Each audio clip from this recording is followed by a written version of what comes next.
During these days, innovation is something becoming a sort of necessity for the organizations, for the corporate world. And can the innovation happen with the current set of leadership style or concepts we have? Very few of the organizations have dared to do experimentation with these leadership styles, and they have been successful. But most of the corporates are still employing the leadership style of yesterday, which is not aligned with the expectation of the current modern market. Innovation. Innovation at a frequent pace. Now, why does it need to challenge the existing leadership style or concepts because of innovation? Why? The innovation comes when innovation comes when the employee is joyful, when he or she is excelling in what he or she does. When one excels, can excelling at the work or whatever one is doing is possible without being joyful? No. Being joyful is a basic fundamental thing for excelling at whatever one is doing. And during this process of excelling, the innovation can come through. Being joyful is something coming from outside. It is not triggered by something outside. It is coming from inside. Joy, being joyful. That's a state coming from inside. That state drives the excelling at work or whatever one is doing. Now, what are the challenges when one is not joyful? The employees are not joyful because of the traditional way of splitting the or fragmenting the human being in various roles. One, when one is in office, one is performing the role of a seller where he or she is making some recommendation. The other role one is performing is uh, meeting the sales target. The organization guides the employee for execution of these roles by stating principles.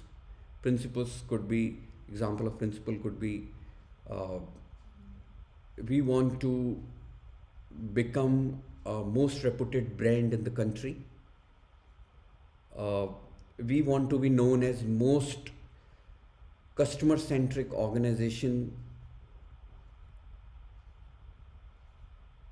We want to be something and something. Now, these principles are articulated by the enterprise in good spirit. They are based on organization past successes. So if the organization has got success due to its customer centricity attitude, then it is trying to promote that culture by replicating the past successes, by replicating the past secret mantra for future. And this is the where this strength of articulating, following the principle can become a limitation as well or a constraint to innovation. Because these principles at the end of the day are representing your past. Something which is of past is being induced to be followed for future as well, which is something a anti-pattern for innovation.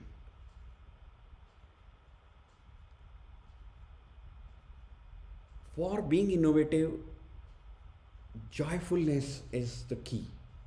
And joyfulness is when we start treating or acknowledging the employee not as an employee but as a human being as well. Rather, that becomes the first acknowledgement. One is fundamentally a human being, not an employee, not an architect, not a CEO, not just a quality person. These are just various roles, activities. This is not defining the human being. Human being, when it is split into such roles, one gets tired because expectations attached to a role are in conflict with the other roles. What I am supposed to do in my office role puts me in conflict with the role I am supposed to do at home. And these roles are human crafted roles. They are putting a constraint, a window to the human being, to the wisdom of the human being, rather not acknowledging one as human being. Life is an integrated whole. Human being is an integrated whole. These are just facade roles. These are just fake facades, masks one is wearing. In front of the customer, you wear one mask. In front of your boss, you wear another mask. In front of your colleague, you wear another mask. In front of your daughter, you wear another mask. In front of your wife, you wear another mask. By not acknowledging the integrated human being, we put a lot of emphasis on these masks, these roles. And these roles then because of this, the person gets disconnected with the inner core. And joyfulness comes from that inner core only. So the innovative organizations are the one nowadays you will find that they are making every attempt to make the employee as a human being, as a joyful human being. And in that joy, one excels what is doing. And joy comes from when one experiences the freedom to be what one is, freedom to say what one thinks, what one feels. A safety environment is needed. So leadership style needs to create that safe environment, facilitate that safe environment in what is joyful.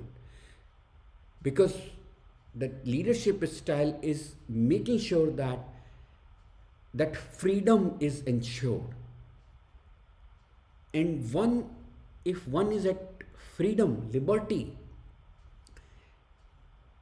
then the authentic person is the one who is sitting behind all these roles.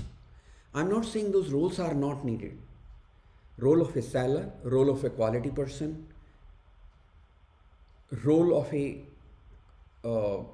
person who is frugal in making expenses. All these roles are needed.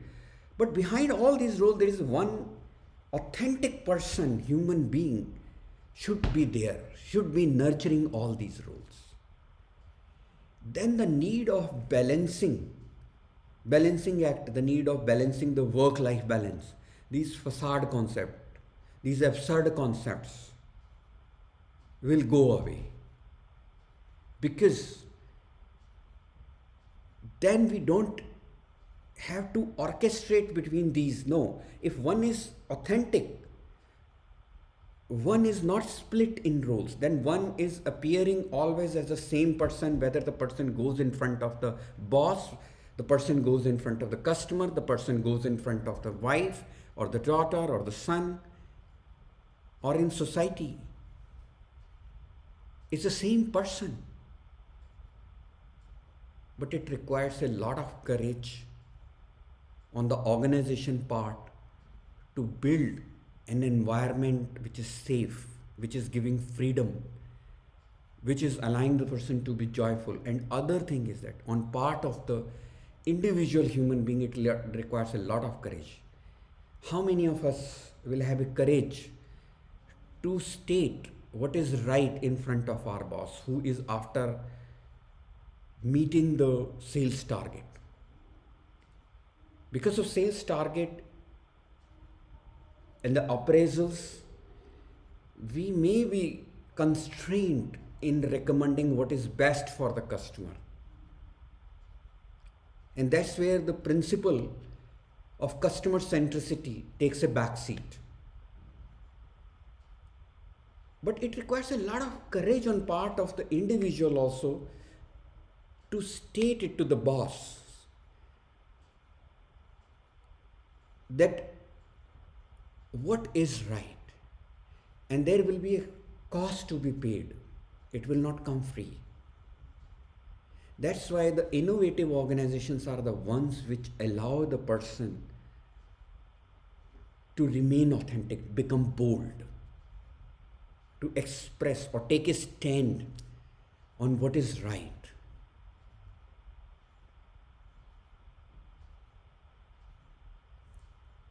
This kind of environment, this kind of a leadership style, is the one which germinates the innovation, which fosters the creativity, the joyfulness. When we are in touch with ourselves, in touch with the situation on ground, then we are completely engrossed into it. Then we are sheer presence. The concept of role, traditional role, makes a human being or reduces a human being to a role, means reducing the human beings to become a means to an end. Whereas making the person joyful so that one can excel. Being joyful is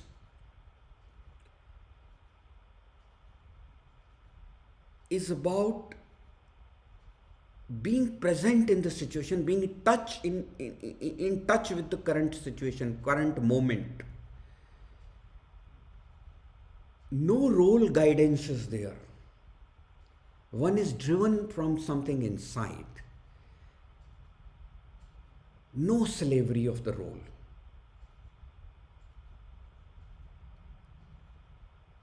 That is the new leadership style which is required for the organizations to be very, very creative, innovative at a very frequent, fast pace. By not having employees, by having integrated, authentic human beings, by creating that environment, joyful environment full of freedom. That's the new leadership style which is needed to be adopted for being innovative. Thanks.